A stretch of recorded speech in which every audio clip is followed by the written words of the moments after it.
And we begin with new fallout on some major political stories, from President-elect Trump's decision to shut down his charitable foundation to growing outrage in Israel over a UN Security Council resolution condemning its settlements. Good morning to you. Welcome to Happening Now. I'm John Scott, and welcome to you, Melissa. Thank you so much. It's great to be back. I'm Melissa Francis, in today for Jenna Lee. President-elect Trump unleashing a series of tweets complaining about criticism of his charitable foundation after he agreed to dissolve it. Mr. Trump also questioning the effectiveness of the United Nations, saying it's just a club where people talk and have a good time. That is amid rising tensions with our key Mideast ally over the president's decision to break with past practice and abstain in a Security Council vote to condemn Israeli settlements in the West Bank and East Jerusalem. Israeli Prime Minister Benjamin Netanyahu blasting that move, which had our ambassador not using the U.S. veto power to block it. A top Israeli diplomat now claims that President Obama masterminded the vote and that he has clear evidence of the White House's role. This as prominent Republicans accuse President Obama of betraying Israel. Wow, that's a lot. We have Team Fox coverage with John Huddy live in Jerusalem, but we begin with Peter Doocy live in West Palm Beach. So what did we just learn, Peter, about how the president-elect will be communicating with Americans from the White House?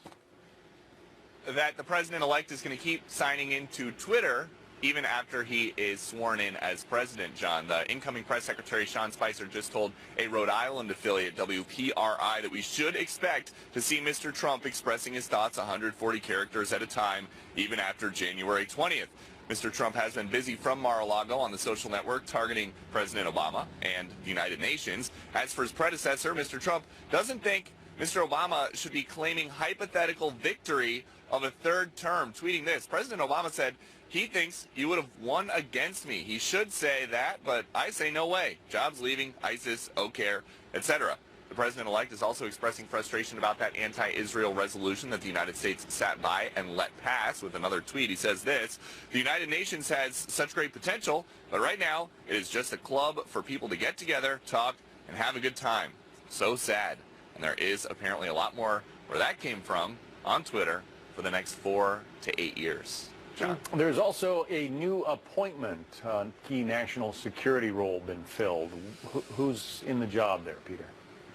It's Thomas Bossert, John, and Thomas Bossert is a veteran of the George W. Bush White House who's been a security consultant since. He's going to get the title of Assistant to the President on Homeland Security and Counterterrorism, and that is a big change because the transition team explains this. The role performed by a deputy national security advisor in the previous administration is being elevated and restored to its independent status alongside the national security advisor, a decision that reflects the unwavering commitment President-elect Trump has to the safety and security of the nation, its people, and territory. And here at Mar-a-Lago today, we're told the president-elect is going to be holding some high-level staff meetings. John. Busy day ahead, and it looks like a nice one for it. Peter Doocy. Thanks, Peter. Way before the U.S. failed to block a Security Council resolution condemning Israel, relations between President Obama and Prime Minister Netanyahu were strained and chilly at best. Now tensions are ratcheted up again as the Israeli ambassador claims the White House masterminded that vote. More team coverage now with John Huddy live in Jerusalem. And John, what are Israeli officials saying about all of this today? Well, Melissa, I spoke with a senior Israeli official a little while ago, not too long ago, who told me that they had personally seen what was described as sensitive material and information proving without a doubt that the Obama administration, that the U.S. was behind this resolution, as you just mentioned, that was voted on by the UN on Friday. And that really remains the position of Prime Minister Netanyahu, who said basically the same thing over the weekend, that the U.S. was behind it, that the U.S. really pushed it forward. And as you mentioned, Israel's U.S. Ambassador Ron Dermer, who was on special report last night, and added this. Listen.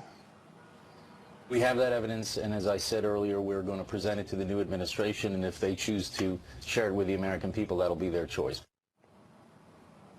He didn't offer any specifics or really elaborate, and we're hoping to get maybe some specifics and details a little bit later. But the fallout's already being seen here in Israel. Prime Minister Netanyahu has recalled Israel's ambassadors to the countries that voted for the resolution, including the U.S. Of course, the U.S. is abstaining from that vote. And Prime Minister Netanyahu maintains that Israel will continue with its settlement policies. Even over the weekend, possibly indicated that Israel may even step up its settlement construction. He also said that Israel will reassess its ties with the United Nations. Melissa. Wow. Meanwhile, Ben Rhodes, President Obama's deputy national security advisor, he was on Israel's Channel 2 last night. It was quite an interview. Give us a little bit of what he had to say. Well, unsurprisingly, he defended the Obama administration, in particular the concern. He said that the Obama administration has raised concerns in the past about Israel's settlement policies, settlement construction, the effect that could have on peace talks and a two-state solution. And he also added this. When we see laws that aim to legalize outposts, when we see rhetoric that suggests that this is the most pro-settlement Israeli government in history, and when we see the facts on the ground, again, deep into the West Bank, beyond the separation barrier, we feel compelled to speak up against those actions. Well, so far, we haven't heard anything from Prime Minister Netanyahu today or any type of rebuttal to what Mr. Rhodes said last night. But I can tell you this, Melissa, obviously this is on the minds of many people here. It's part of the discussion in the coffee shops, restaurants, on the street. And I've asked people, what do you think about this? And they say, well, dismayed and disappointed. They're not surprised, given the history between Prime Minister Netanyahu and also President Obama. Melissa. All right, a lot more to come, I'm sure. John Huddy, thank you for that. So President-elect Trump is firing back at criticism over his charitable foundation, even as he announced he'll shut it down to avoid, quote, even the appearance of any conflict. Mr. Trump tweeting, I gave millions of dollars to DJT Foundation, raised or received millions more, all of which is given to charity, and media won't report. Joining us now, Vince Coglianese, editor-in-chief of the Daily Caller. Is this a good move on his part, a necessary move, do you think? Well, I think so, especially because any president of the United States, or anybody with this much power, the president of the United States, really should avoid any sort of scenario where you can have money coming in through a side door to a foundation that's in his name in order to potentially influence the president of the United States. We saw this regularly during the campaign as a criticism directed at Hillary Clinton. She ran the State Department, and her Clinton Foundation took in money in many magnitudes higher than the Trump Foundation has ever taken in.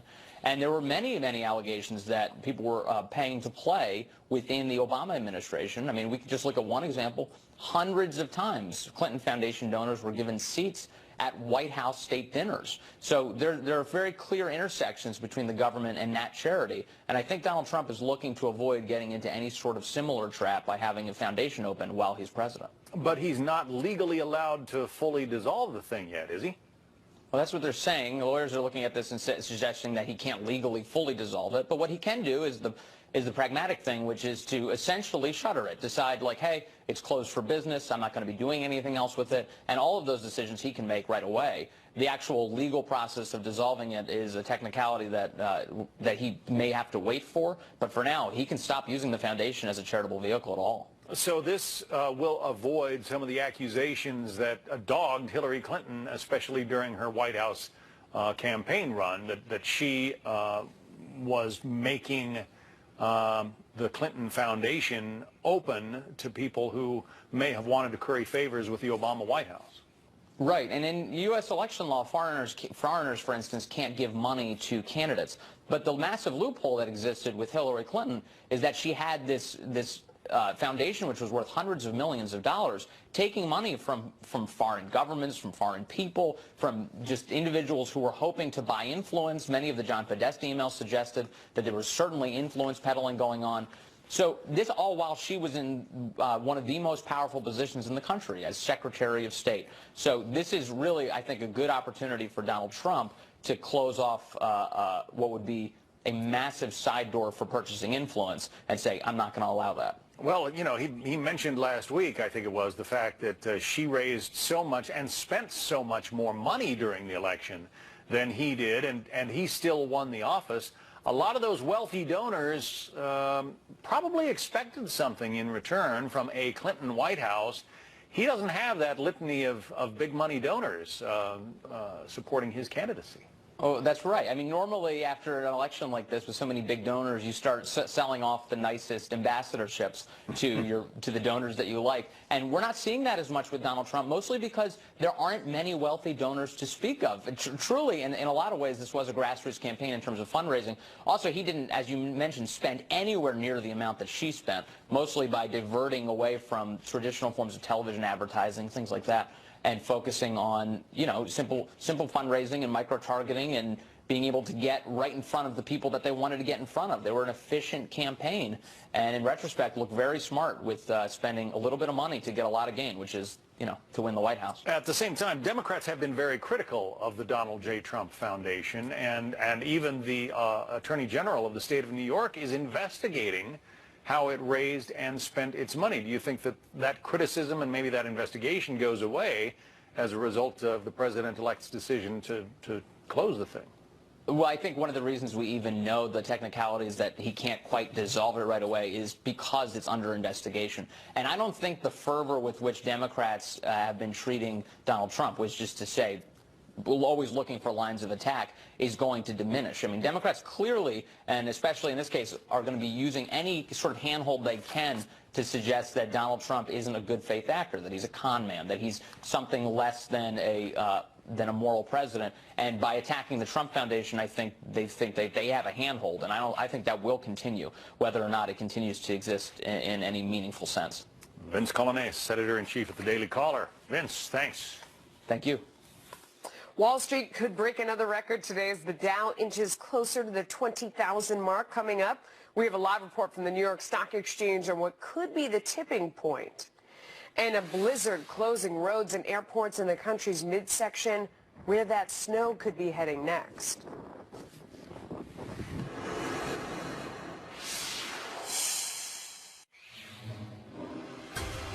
Well, Wall Street is taking aim right now at another milestone. Investors watching to see whether the Dow breaks the 20,000 mark today.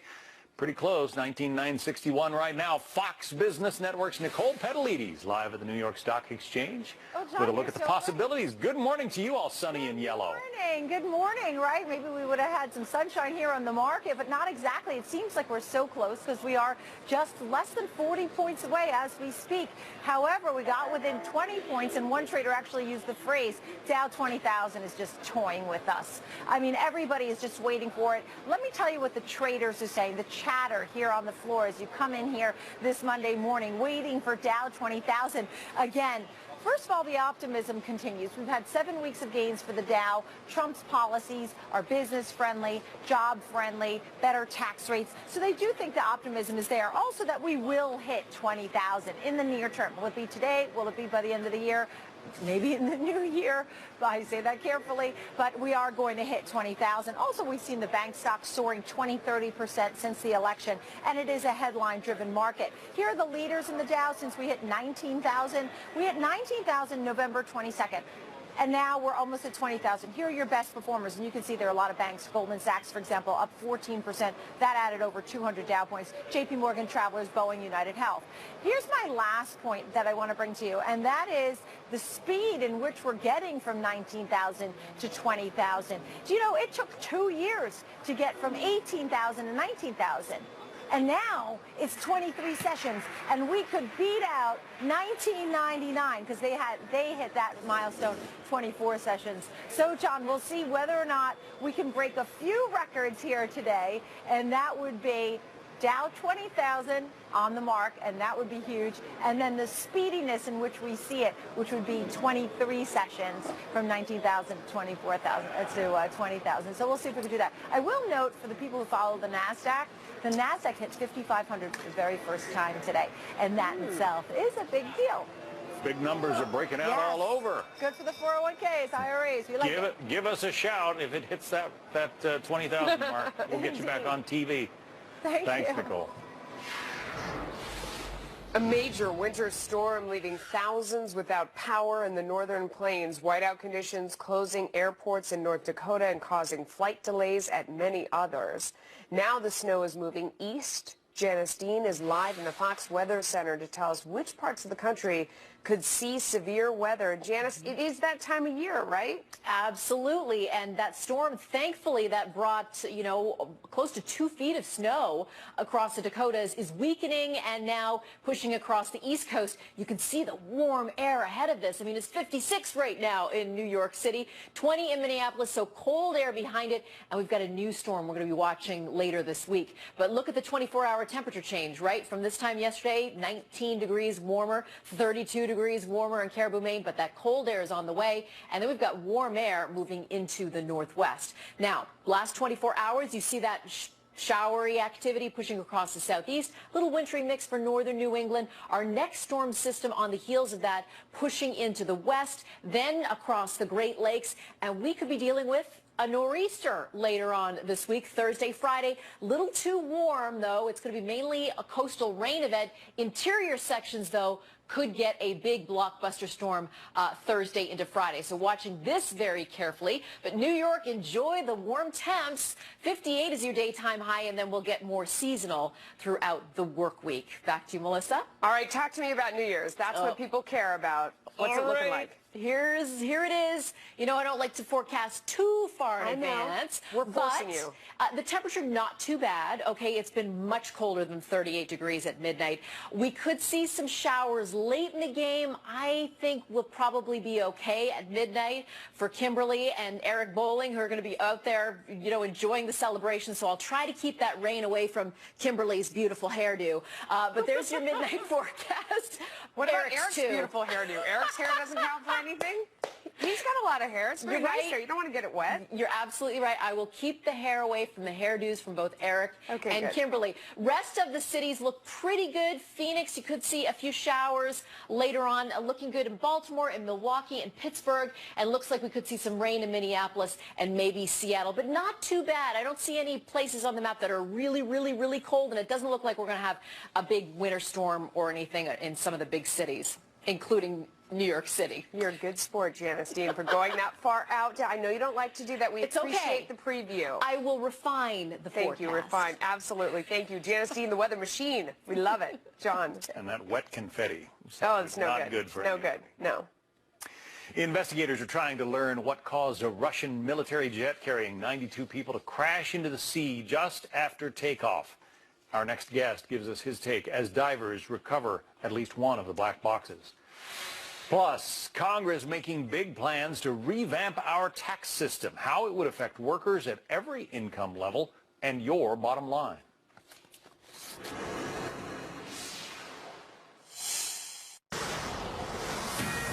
A Fox News alert and search crews in Russia locating the flight recorder from a Russian military jet that crashed into the Black Sea this weekend. Investigators are now working to extract the data from the black box after it was found intact. All 92 people on that jet are presumed dead. Joining us now, Robert Mark, a commercial pilot and publisher of Jetwine.com. That plane is sort of the Russian version of the 727, right? 3 engines all in the rear. But how unusual is it for 3 engines to just fail at the same time?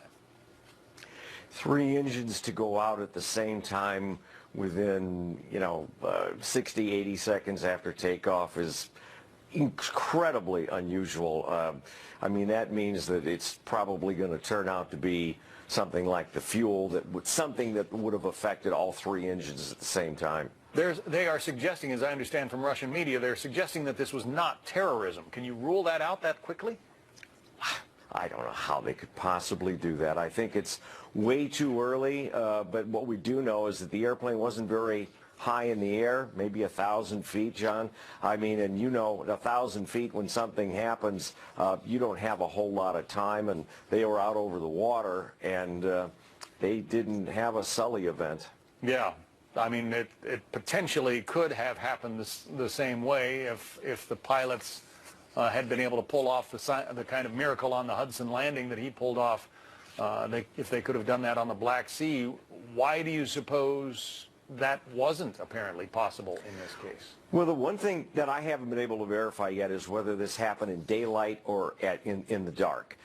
In the daylight, at that altitude, it's really hard anyway. I mean, the Sully event on the Hudson was probably a 1 in a million. But if it was dark, or if it would have been virtually impossible to know where the water was in order to pull up in time. It's been a bad week for Russian aviation. There have been a couple of fatal crashes in Russia involving Russian-made planes. And now there's something called the Sukhoi Superjet, which has been grounded by a Mexican airline because they found cracks in the fuselage. Overall, how would you assess the state of aviation there? Well, if you look at the main airline, Aeroflot, years ago people didn't want to fly Aeroflot because they were flying airplanes like this 154 that crashed. But Aeroflot as an airline has upgraded. It's pretty much all an Airbus fleet these days. It's modern except for the Sukhois. The Sukhois are a relatively new regional jet built in Russia. We're going to have to do some investigating as far as these cracks go because there are other airlines that are flying these airplanes. I remember taking an Aeroflot flight in Siberia once. I was very happy to find that I was on board a Boeing 737, but that was some years ago. You have note my astonishment that you're flying Aeroflot. Well, it was, as I said, some time ago. So what about the lessons for American aviation? I mean, we read about U.S. airlines trying to cut costs, trying to keep expenses very low so they can keep fares low. Are there parallels between what the Russians are experiencing and what some American companies are doing? Well, I think, certainly in the U.S. we have an exemplary safety record, especially the last few years, where we've been seeing most of the accidents around the world. They're happening in areas where the technology is not quite as good. Look at that accident in Colombia last month. Certainly, it comes down to the crew training, to the technology, how well the airplanes are maintained, and we do a great job here in the U.S. Well, we absolutely do. I don't want that point to be lost on our viewers. Robert Mark from jetwine.com. Thank you. Thanks, John. A new Washington Post op-ed claims the incoming Republican administration will hurt millions of low-income Americans, while our next guest says Democrats may actually be the ones threatening the middle class. Plus, Sony dealing with another cyber attack after its Twitter account gets hacked, and the hackers thought it would be fun to spread a rumor about a superstar's death. Isn't that nice? That's next.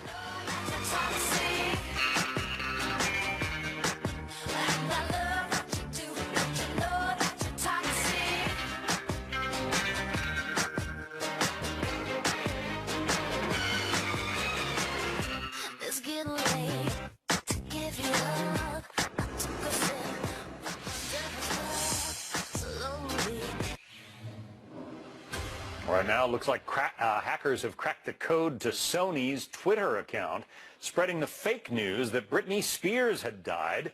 Well, her publicist quickly set the record straight, while Spears tweeted pictures of herself for further proof.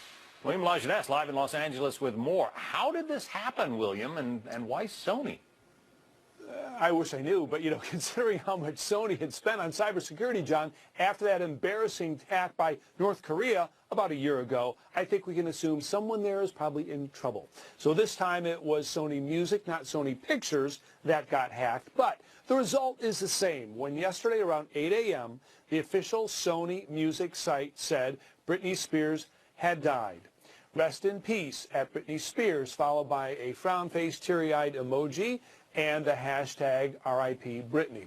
Another tweet moments later said, Britney Spears is dead by accident. We will tell you more soon. That, of course, prompted her manager to immediately tell reporters Britney is alive and well, and the superstar herself tweeted out some photos about 19 hours ago showing she is indeed alive and well, but the damage was done. Sony had already paid out, John, $8 million for that data breach for compromising information on their employees, and of course they spent a lot of money on trying to fix their servers apparently not well enough. John? North Korea comes to mind as a possible actor here. Who is to blame for this? Do we know? You know, I don't know if they're still mad about that, but there is this collective of hackers called Armine. It is a very effective group that previously hacked the internet accounts of the co-founder of Wikipedia, the creator of Pokemon, the CEO of Google. Not maliciously, they say, but to prove that an account is vulnerable. Then they sell their services. The Sony account had been hacked apparently by Armine, and that may have been posted by the group itself, but later Sony indeed confirmed in its statement that it had been compromised and apologized to Britney and her fans. Bottom line, if you don't believe everything you read and hear, you can still go see Britney live in Las Vegas at her show. And young men everywhere are rejoicing this morning. William Elijah Ness. William, thank you. You're right. A headline from an opinion piece in the Washington Post catching our eye this morning. It reads, quote, "The safety net is about to be tested." The op-ed reads in part, quote, "Poor Americans are facing the gravest threat to the federal safety net in decades as President-elect Donald Trump takes office, accompanied by a Republican-controlled Congress. The risk to essential benefits for tens of millions of low and moderate income Americans include losing coverage extended to them by the Affordable Care Act, threats to the fundamental structure of the Medicaid health insurance program for the poor, and further reduction of already squeezed funding for scores of other important programs serving the most vulnerable Americans." So is that a fair critique of the GOP's plan? Let's bring in our legal panel. Here now is Hank Scheinkampf, former Democratic consultant for the Clinton-Gore campaign. And we have Jeannie Zaino. She's a political science professor at Iona College in New York. Thanks to both of you for joining us. Hank, let me start with you, because the first piece of that assumes that the Affordable Care Act is ripped away and not replaced by anything. And no one's saying that's what's going to happen. Well, that's right. We need an alternative to the Affordable Care Act if it's going to be taken apart or dealt with. And we need a way to ensure that people have affordable insurance, which, frankly, is diminishing every day. But more importantly, the constant talk about removing the safety net is likely to hurt the people who most significantly who voted for Donald Trump in the heartland, who are without, who need health insurance, and who need Medicaid and depend on it. Yeah. Jeannie, I mean, is there talk about removing the safety net, or is it, in fact, that when you look at the data that's provided by the Census Bureau, over the past 8 years, we've seen the gap between rich and poor get larger and larger. We've seen median income fall. We've seen stagnant wages in this country, that, in fact, people have been driven towards this lower end over the past 8 years. And that's really what is a threat to their income and their well-being. Yeah, I mean, a month ago, Americans were asked to go to the polls, and you had a choice between a Democrat and Hillary Clinton and a Republican and Donald Trump. And people went knowing what they had experienced and endured under the last 8 years. And so you talk about something like the Affordable Care Act. Nobody is seriously considering that it is going to be wiped away. Donald Trump himself said he is going to retain parts, and they are going to try to, quote unquote, fix it. So I do not believe for a second that they are going to be wiping away the social safety net. It simply won't happen. As Hank mentioned, the very people who voted for Donald Trump, he is not going to destroy the safety net that they need to live. But they are going to pull it back a little bit, and we do need growth. We need jobs is what we need. But this is the essential argument, Hank, though, isn't it? I mean, it's the essential argument between, are we supposed to be focused and addressing on, the system has already failed, so you have people who are in such desperate straits that they need this sort of aid, or are we focused on the idea of jobs, that people want to work and earn an income and support their family and grow the economy, and that's where so much of the attention should be. They're not mutually exclusive. You need the growth in the economy. 1.7% is not growth when you look at what the rest of the world is doing. Number one. Number two, the obsession with trade may very well reverberate to hurt the very people that the incoming administration has talked about helping, and did it with social services and the social safety net. How do you repair it? Well, they've got to come up with a plan. But if you listen to rhetoric over the last several years in the Republican-controlled Senate, certainly taking apart Obamacare, is what they call it, has been the talk, not what the replacement might be. And that is significantly important. And that is the challenge, of course, because it's easy to say when you look around at people that it's not working, when you hear from people who are buying insurance that then nobody takes, or they see their premiums and deductibles rise. At the same time, going in and fixing the system is the real challenge. I mean, are there signs that the Republicans have some ideas how to do that? It's a real challenge, but let's not forget, Bill Clinton himself came out before the election and said this thing needs to be fixed. Everybody agrees it needs to be fixed. And Republicans' challenge is going to be showing how they're going to fix it. But what we do know so far is at least the president-elect himself has said, we're not going to take away the good parts of the Affordable Care Act. We are going to repair it, and it's in desperate need of repair. And let's not forget, our social safety net is also in desperate need of repair. Nobody wants to talk about the tremendous problem we have in this country with entitlements, and that reform is essential or our economy won't grow, to Hank's point, and it desperately needs to grow. Entitlements that benefit the rich, including reforming the tax code, would be a good start to this, number one. And number two, frankly, I want to meet the guy, the Republican, who's prepared to take on the insurance industry and say, by the way, guys, you've made a tremendous amount of money over the last few years. I mean, if you look at the way Donald Trump has treated companies since he's got in, he's not afraid to say that. But let me challenge another point that you've made, because you talk about the fact that the safety net and growth are not mutually exclusive. They're not exclusive. But there are a lot of people that believe what creates that safety net, a huge tax environment and a lot of regulation. That's where you get the money to fund it, and that, in fact, curbs growth. So there are a lot of people out there that very much disagree with your thought. There is a midpoint. You can have the safety net, and you can have regulation, and you can have corporations not run around and do crazy things. And the reason why we have regulations is because corporations have abused their power. It's very simple. Look at the tax code. You want to start to fix this, go to the tax code first. Look at Medicare, figure out what rich people who are on Medicare are going to lose that benefit. Yeah, I mean, really. And in fact, that's one of Donald Trump's first thing that he wants to do is reform the tax code, simplify the brackets. He wants to, expand the deductions so that more people don't itemize, and we see few of those loopholes. I see everybody nodding. Is that the place to start? That is the place to start. And let's be clear, Americans elected a moderate Republican. This is not a conservative by any stretch of the imagination. And this is somebody whose experience is in business. So he's going to be doing exactly what you just said he promised he would do. At least he's going to be trying. The question is, how is the Republican Congress going to work with him? That's been the challenge for Republicans all along, is bringing this coalition together. This op-ed reminds me of the trap that we fall into after every election, is that one party stands up and says, look, we won, we've got this mandate, here's what we want to do, and the other party is sitting in the position of basically throwing tomatoes at the people that are up there trying to make a change for a while. Is that where the Democrats are relegated to, and how do they deal with that? They're really not. In the Senate, you have Chuck Schumer, the incoming minority leader, who is a very smart pal, a very good compromiser, and somebody who can get deals done. What happens in the House? The House is a different kind of problem. You have old-style leadership that needed to be changed. The Democrats didn't do that. Guess what? More throwing tomatoes, more old ideas. Donald Trump is not the Republican, however, that the Republicans wanted. How he gets people to take a real populist look at things instead of a kind of a bourbon Democrat look, which is very elitist, which is who they've been, and change the system is going to be something else. Bourbon Democrat, I like that. All right. Thanks to both of you. Appreciate it. John. We'll talk a little more about this. Congressional Republicans vow they will overhaul the tax system next year. Our next guest talks about how that could affect your family and why he says the plan might end up adding to the deficit. Plus, a beautiful sight in this Australian park. What caused waterfalls in the desert?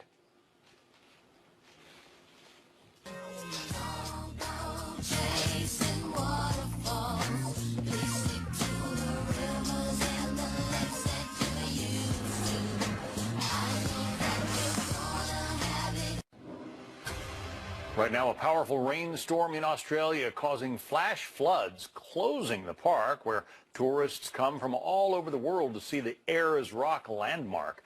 Record rain also creating an indelible scene at the park, a series of waterfalls transforming that desert region as streams of water were pouring from the mountaintop. Rare and cool.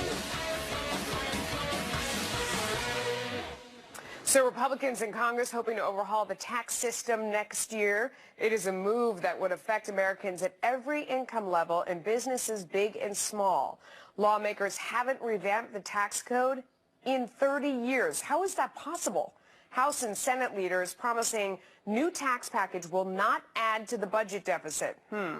Gene Marks is a Washington Post contributor. He is also a CPA who is the owner of the Marks Group PC, and he is a small business advocate. Sir, thank you so much for joining us. You heard in the last segment, everybody said it all came down to dealing with the tax code first, which is interesting. That's like doing your math, eating your broccoli. I know, like which comes before. Right. It's a pain in the neck, but it's essential. We heard 30 years is a long time. You know, a lot has changed. I actually remember the last tax overhaul 30 years That is ago, sad. which is really, yeah, Yes. it is. It's making me a little depressed right now.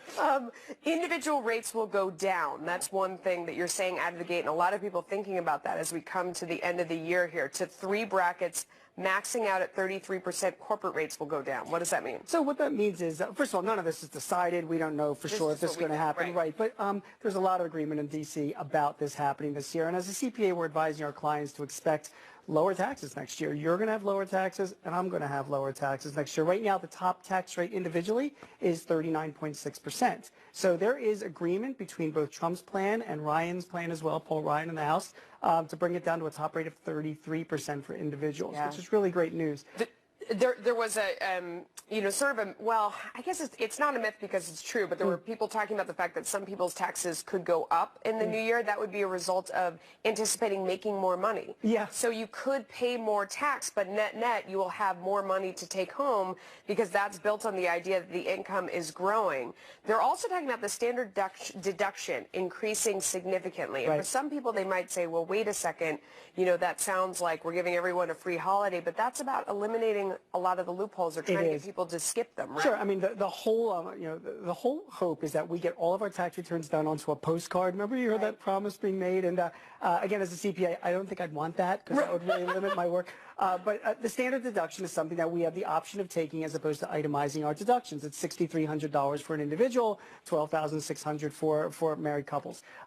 Making it bigger reduces the complexity because if you're going to do your tax returns at the end of the year, rather than tiling up all of the itemized deductions and all the different things that you can do, just say, you know what, why don't I just take the standard deductions as one line, that's what it is, makes it easier. And the reason why they're proposing that is because as much as Congress and President-elect Trump wants to simplify the tax code, they're leaving in some things out there that remains sort of complex. They're going to leave in the deduction for charities. They're going to leave in mortgage deductions. They're going to leave in a child care deduction, even a child care credit. So suddenly you're taking these things, you're taking like the tax code, we're going to simplify, but now they're leaving some of these things in. So when you leave that door open, doesn't that sort of open up the door to more of these things? So the higher the standard deduction, the less complex the tax returns. So as soon as the plan gets rolled out, immediately the fighting begins over what the deficit is going to look like and how much more debt we're going to be in. One thing that drives me crazy is that when we do this math, it's very hard to anticipate going forward how much growth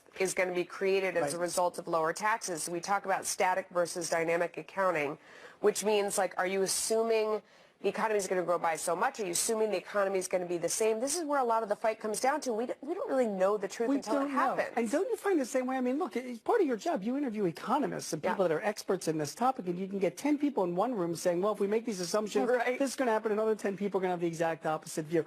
Right now, between the House Republicans, their tax plan would increase the deficit over 10 years by $3 trillion. That seems like a lot. However, Donald Trump's plan right now would increase the deficit by $10 trillion by some estimates.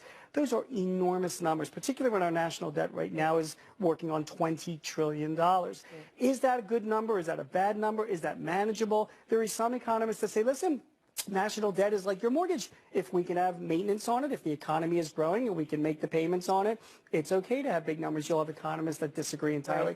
That's going to be the biggest argument in Washington is we want all these tax deductions. Who's going to pay for it? And whose assumptions make more sense? So I always love to get down to people who are in the trenches like yourself that deal with taxes and stuff, and setting aside the idea that if it's simpler, maybe that's less work and revenue for you.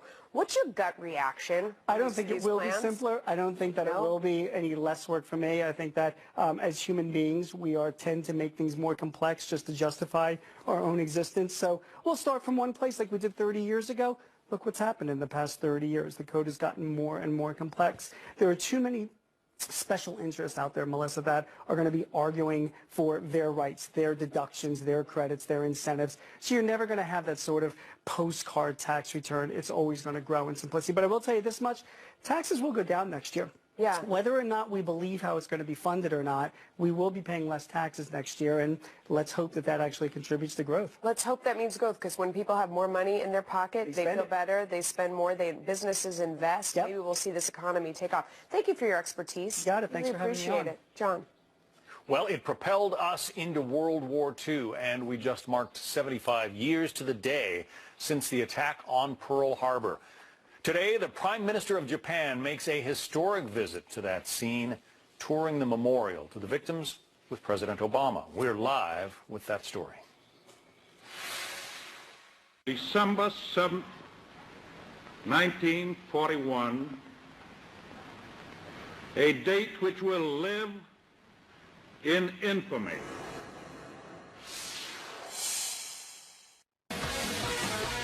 Let's check out what's ahead on Outnumbered at the top of the hour. Sandra and Kennedy, what do you have? Hey, John. Well, Israel's prime minister calls it a shameful ambush by the U.S. Its ambassador says it has evidence the Obama administration was behind it.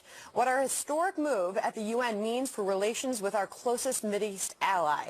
And how will things change under President-elect Trump? All right. Plus, President Obama says if he could have run for a third term, of course he would have beaten Mr. Trump, who says, no way. But who is right, we will discuss. On Twitter, of course. Oh, yeah. All that plus our hashtag one lucky guy. Outnumbered. Top of the hour. Sounds good. Good We'll to see watch. you. Thanks. Thank you. Right now, a historic visit by the Prime Minister of Japan as he becomes the first sitting Prime Minister to join a U.S. president at the Pearl Harbor Memorial on the USS Arizona. In a few hours, the two leaders will tour that haunting memorial. Kevin Cork, live at Pearl Harbor in Hawaii with an update. Kevin. John, always nice to talk to you, my friend. You're right. A very important day in terms of the historic relationship between these two allies. It is a day of reflection and obviously reconciliation as well as they mark the 75th anniversary of the events that propelled the United States into World War II in the Pacific. As you pointed out, it's the USS Arizona Memorial right here at Pearl Harbor. That's where the two leaders will be. Of course, the Arizona fell by the brutal attack that fateful morning that cost the lives of so many on both sides of the war. It was, after all, December 7th, 1941, as then President Roosevelt politically said, and so powerfully so, a date which will live in infamy. A day also marked by sacrifice, heroism, and the loss of life. This visit by Prime Minister Abe is actually the back end, John, of an earlier exchange at Hiroshima when President Obama marked the end of the war and the lingering effects of the first atomic bomb blast that struck that city. For the Japanese Prime Minister, this visit is also as much about the past as it is the future between our two countries. And that should be a promising future, says America's diplomat to Japan. I think the alliance is so strong and it has so much bipartisan support. I think President Trump, I think that he'll recognize that. This is a day, by the way, John, where we will not only hear from both of the leaders, we'll also watch them take a tour of this solemn and hallowed ground. Interesting, we also should point out we'll be talking about what this may mean for the future of U.S.-Japanese relations, including how President Trump, President-elect Trump now, but soon to be President Trump, will view that relationship, in particular the security arrangements between our two countries. We'll talk about that later on, but for now, back to you. How things have changed in 75 years. Yes, indeed. The blink of an eye in some respects. Kevin Cork. Kevin, thanks very much. So new in the next hour of Happening Now, more backlash over the United Nations anti-Israel resolution condemning settlements in the West Bank and East Jerusalem, the role of the Obama White House played, and the impact it will have on U.S.-Israeli relations and the Mideast peace process. We're going to go in depth. Brawls in malls across America, fights breaking out on the day after Christmas in several different states. Have you seen this? We are live with the story.